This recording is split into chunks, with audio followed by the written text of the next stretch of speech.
We're so thrilled to be here. I don't know if everyone heard me and I'm being redundant, but we truly are amongst America's heroes. And we have a great tweet here from friend of the show, Magic Johnson, I want to share with you guys. He wrote this: "It's very cool that First Take is broadcasting live from Westover Air Reserve Base to celebrate those who serve our country."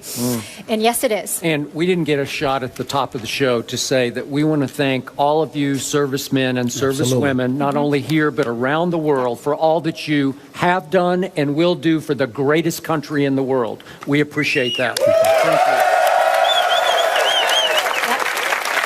you. There's always something for me to add, but I can't say it any better than that. This is the first time for everything for Skip Bayless. He was perfect. Thank you. Thank you so much for having us and all the hospitality.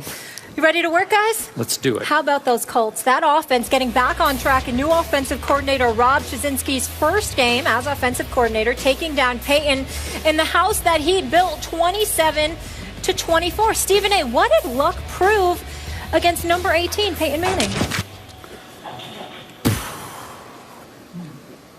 This saddens me to say this.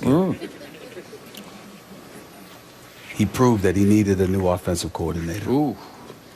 That's a rough statement. I feel bad because I like Pep Hamilton a lot, who was unceremoniously relieved of his duties last week. But when you look at the fact that Andrew Luck was third worst in terms of completion percentage coming into the game against the blitz, and then last night he was 16-26 for 190 yards and 2 touchdowns against the blitz. When you see the quickness with which he was able to get rid of the football yesterday, when he wasn't standing in a pocket like a sacrificial lamb forced to try and make plays, when he wasn't being asked to do so much and he was able to get rid of the ball so quickly, you literally found yourself saying 2 things. There's some exceptional play calling going on here, at least in the first half. And number 2, and more importantly, how the hell was this not happening all of this time leading up to these games? It seems to be a relatively simple thing when you consider the fact that coming into this season, Andrew Luck had been sacked 100 times over his career in the first 3 years, that he had been touched a little about 71 additional times. That's 171 times minimum he was hit coming into this season. And yet still you had him back there holding the football for 4, 5, 6 seconds at a time, and you had this guy Chudzinski getting rid of the ball in 2 to 3 seconds. I hate to say it, but that's coaching. That's coaching. And so who's responsible for coaching on the offensive side of the ball? Now, I don't want to just put it on Pep Hamilton. I got to put it to some degree on Pagano, because Pagano is the head coach, even though he always wanted Chudzinski. He was the head coach who had the power to usurp the authority of Pep Hamilton, and you sat back and allowed all of that to happen over the last year or two. Now, in defense of Pep Hamilton, let's be clear. They went to the divisional playoff game the last 2 years and then the AFC championship game last year. So it's not like the man didn't know what he was doing, and it's not like he hasn't done something right.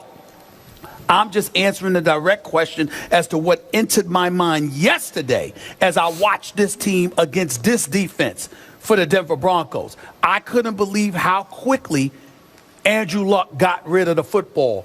I couldn't believe he didn't throw 1 interception. I couldn't believe he was just sacked once. And then I looked and I went back and I watched how quickly he was getting rid of the ball, and I saw the play calling. Certainly they were assisted by the complete absence of a running game on the part of Denver, who went away from everything that worked for them, especially against the 28th ranked defense against the rush. Why would you start running the damn football? Makes no sense whatsoever. But in the end, that was a culprit, but the other culprit was that the play calling was definitely flagrantly different and exceptionally better than what we had seen from the Colts the previous 7 to 8 games. Man, I cannot blame Pep Hamilton for what happened yesterday. Okay.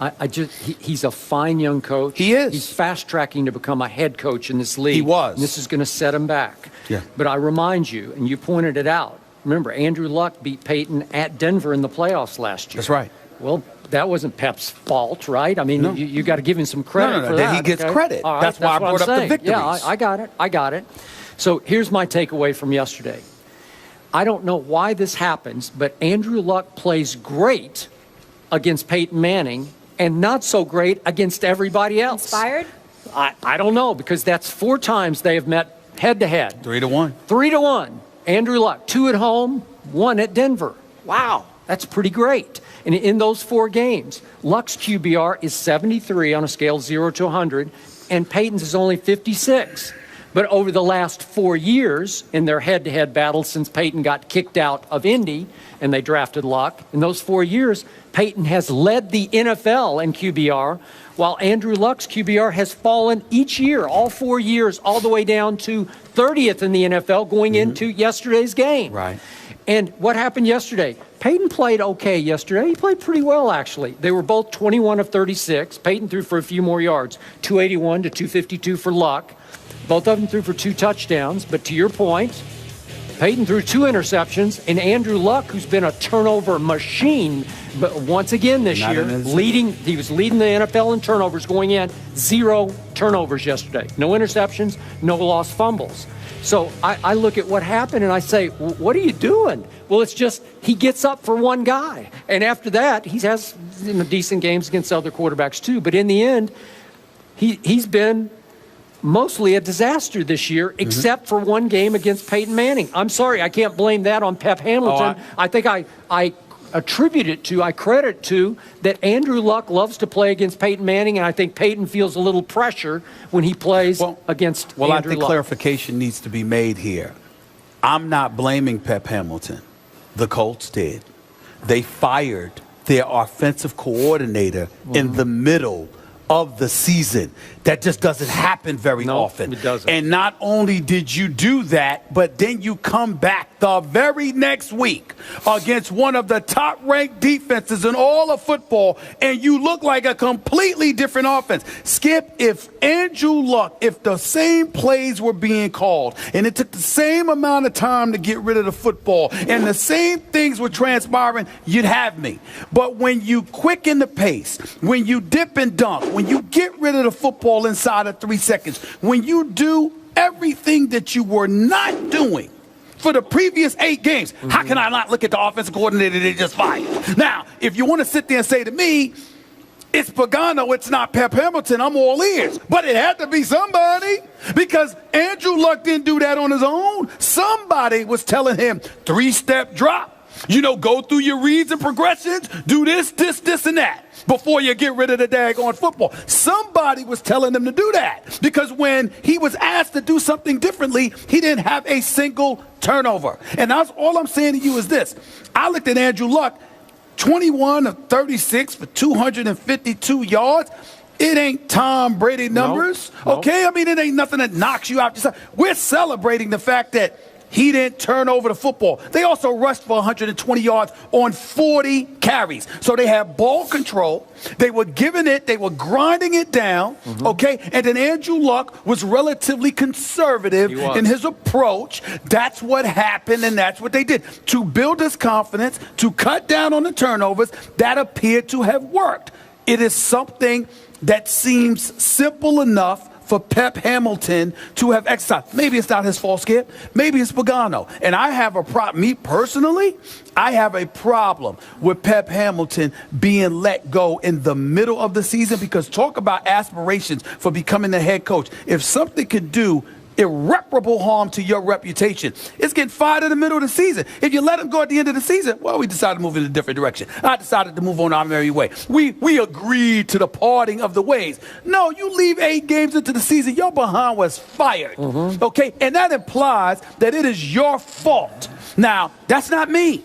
That's Pagano and the Colts. And somebody may perhaps need to explain that other than myself. But based on what I was doing yesterday, to answer your question, when I saw what I saw, I said, damn, it looks like they made the right move. Okay. How about instead of blaming Pep Hamilton, we blame a Denver defense for just not showing up? They had a big win against the bad man that is Aaron Rodgers, or used to be Aaron Rodgers, in Denver. And I don't think they took Andrew Luck and company very seriously yesterday. That's fair. They just looked deadheaded. They looked out of it from the start, like a step slow, like they were going to mail this one in, and boy, they got nailed is what happened. Yeah. And it degenerated into such frustration that Aqib Talib at the end of of the game is gouging an opponent in the eye and then getting tossed out of the game for berating a referee. It degenerated into that. Aqib Talib should be ashamed of himself because he's a veteran, he's a big-time baller, and to have Peyton Manning standing on the sideline with under 2 minutes left,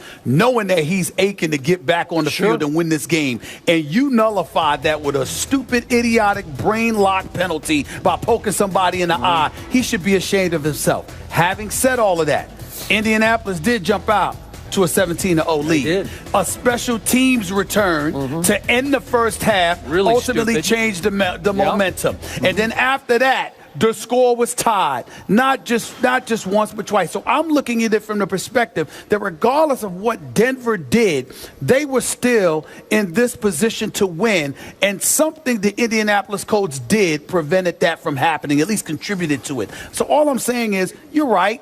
You can look at it that way. I look at it from this perspective that they made a change at the offensive coordinator's position. It was flagrant that they did so. And then they went out and they played one of the best teams in football and they beat them.